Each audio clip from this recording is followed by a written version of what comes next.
বর্তমানে সৌদি আরবে আসতে হলে পারে কোন কোন ব্যাপারগুলো মানে মাথায় নিয়ে তারপরে সৌদি আরবে আসাটা উচিত, এই ব্যাপারে কিছু তথ্য দেওয়ার চেষ্টা করব বা কিছু আপনার ইনফরমেশন দেওয়ার চেষ্টা করব। বর্তমান সৌদি আরবের যে পরিবেশ বা পরিস্থিতি চলতেছে, তাতে কিন্তু বর্তমানে সৌদি আরবে একেবারে নতুন অবস্থায় যারা আসতেছেন তাদের জন্য অনেকটা টাফ হয়ে যাচ্ছে। বিশেষ করে সাপ্লাই ভিসা বা সৌদির মহাসাসার ভিসার দৌরাত্মের কারণে বাংলাদেশিরা সব থেকে বেশি ভোগান্তির শিকার হচ্ছে, এবং পাশাপাশি কাজ থেকে কাজ তো পাচ্ছেই না, অনেক ক্ষেত্রে দেখা যাচ্ছে যে বেতনেও নিয়েও হচ্ছে যে টানাটানি হচ্ছে। ইকামার কথা তো অনেক দূরে।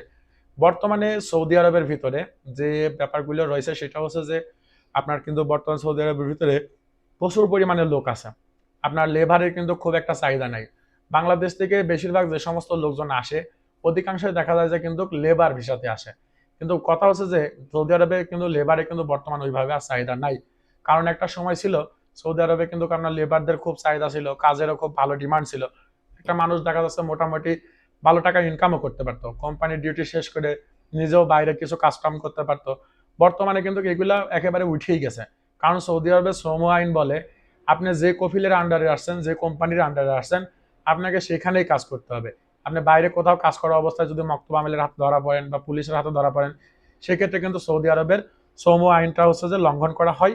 এবং আপনি সৌদি আরবের শ্রম আইন যখন লঙ্ঘন করবেন তখন কিন্তু আপনার ইকামার মেয়াদ থাকা অবস্থাতেও পুলিশে চাইলে কিন্তু আপনাকে ধরে যে কোনো জরিমানার আওতায় আনতে পারবে, বা আপনাকে দেশে পাঠাই দিতে পারবে, বা আপনার কফিলকেও পাঠাই দিতে পারবে। তো এখন বর্তমানে সৌদি আরবে আসতে হইলে পারে বেশ কয়েকটা জিনিস মাথায় নিয়ে আসতে হবে। ব্যাপারটা হচ্ছে এক, সেটা হচ্ছে যে যদি নিজের কোনো নিকট আত্মীয় স্বজন থাকে সেই ক্ষেত্রে তাদের মাধ্যমে আসার চেষ্টা করতে হবে। কারণ হচ্ছে যে যদি কোনো সমস্যা হয় যাতে তাদের কাছ থেকে একটা সাপোর্ট পাওয়া যায়। দ্বিতীয় যে ব্যাপারটা হচ্ছে যে সেটা হচ্ছে যে সৌদি আরবে আসতে হলে অবশ্যই কোনো না কোনো একটা কাজ শিখে আসতে হবে। দেখা যাচ্ছে যে আপনি যে কোনো একটা ভালো একটা কাজ শিখে আসতে হবে। সেটা যে কোনো কাজ হইতে পারে। আপনার হচ্ছে ইলেকট্রিশিয়ান হইতে পারেন, আপনার ড্রাইভিং এ আসতে পারেন। অবশ্যই ভালো বা কোনো একটা স্কিল নিয়ে তারপরে কিন্তু সৌদি আরবে আসতে হবে। তৃতীয় যে ব্যাপারটা সেটা হচ্ছে যে ভালো কোনো এজেন্সির মাধ্যমে বা ভালো কোনো কোম্পানির মাধ্যমে হচ্ছে যে আপনাকে ভিসা সংগ্রহ করতে হবে, বা নিকট আত্মীয়র মাধ্যমে আপনাকে ভিসা সংগ্রহ করতে হবে। যেমন আপনার অনেকে দেখা যায় যে বলে যে অমুক কোম্পানিতে কাজ দিব, কিন্তু ভিসাতে দেখা যায় যে সেই কোম্পানির নাম উল্লেখ নাই, অন্য একটা কোনো কোম্পানির নাম উল্লেখ থাকে, বা মুয়াসাসার নাম উল্লেখ থাকে, কন্ট্রাক্ট পেপারে দেখা যাচ্ছে সেটাও ভিন্ন থাকে।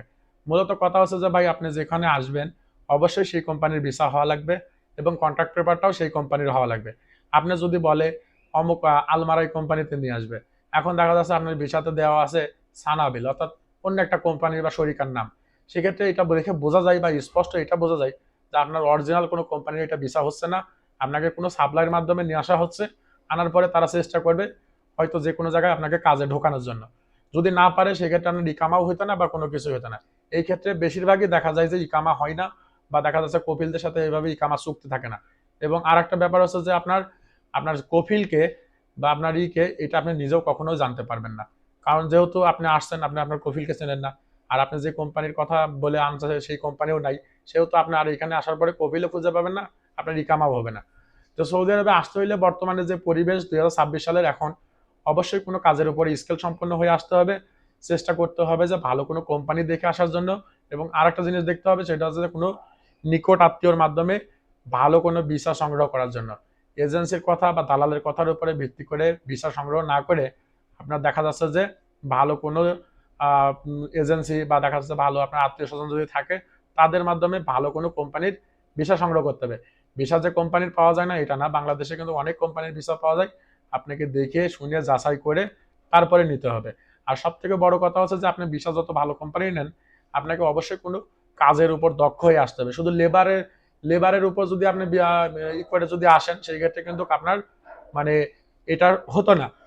যদি আপনি লেবারের উপর চিন্তা ভাবনা করে আসেন সেই ক্ষেত্রে আপনি কিন্তু সৌদি আরবে খুব একটা ভালো কিছু করতেও পারবেন না, বা দেখা যাচ্ছে আসার পরে সৌদি আরবে কিন্তু আপনি লসের সম্মুখীন হবেন। এটা কিন্তু বর্তমান সৌদি আরবের পরিস্থিতি এবং পরিবেশ।